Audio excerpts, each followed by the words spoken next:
Hola chicos! So in this video, we are going to talk about -2 commands. Now, -2 commands are the don't do something form with the familiar person. So we've already learned the affirmative 2 commands, which was do something, speak, save, turn on, come back, um, ask for, request.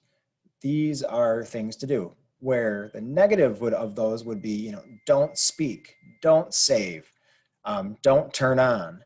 So those are the negative forms. So what we're going to learn how to do is form those today. Now, what's going to be unique about this is that they're very different from our two affirmative form. Our negative form is not at all the same process. It has some similarities, but really it's not as easy as it is in English, where we just put basically don't in front of the command, speak or don't speak, same verb form. In Spanish, it's a very different verb form. So in the affirmative, you started in that third person singular form of the present tense, like hablar became habla. It's that él, ella, usted form. That is our to command, our affirmative to command. Our negative, however, is going to start in the yo form. So that's just the first part of it. We have really a 3-step process. And the first step, though, is the yo form of the present tense. So whatever the yo form of the present tense is, that's our start. Then from there, what we'll do is we will drop the O of the ending. We'll drop the O. So yo form is hablo. The ending is O, of course.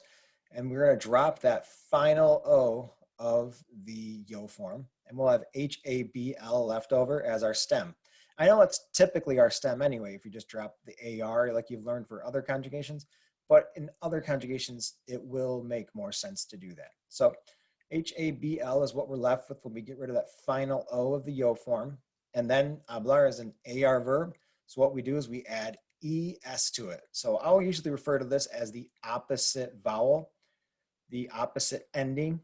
So, and an S at the end. Well, as a 2 form, the negative 2s will always have an S at the end of it.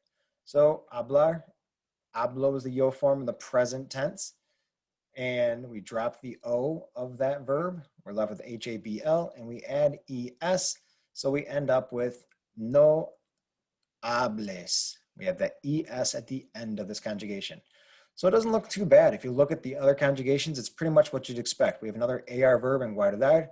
Guardo, drop the O, add the ES. Because it's an AR verb, we added ES. Now our next verb is an ER verb, prender. The yo form is prendo. Since it's an ER verb, when we drop this O right here, we are going to have an AS instead because it's an ER verb. So that's again what I mean by the opposite ending is for AR verbs, I mean the letter E, and in this case with an S at the end. And for ER and IR verbs, I mean the letter A is the opposite ending, the opposite vowel plus an S at the end. We look at this next ER verb, volver. It's also a stem changing verb. That stem change will keep. Whatever the stem change is, vuelvo, that stem change will also happen in this form. So vuelvo, it's got that UE in there. It's also going to have the UE in the -2 form. So vuelvas, it's an AS at the end because it's an ER verb. Now we've got a stem changing verb and an IR verb. Pido, yo form of pedir, pido. Drop the O. We've got PID as our stem, and you add AS. A because it's an IR verb, no pidas. And that's essentially what you'll do for your basic command. -2 is just the yo form, drop the O at the ending, add the opposite ending with an S.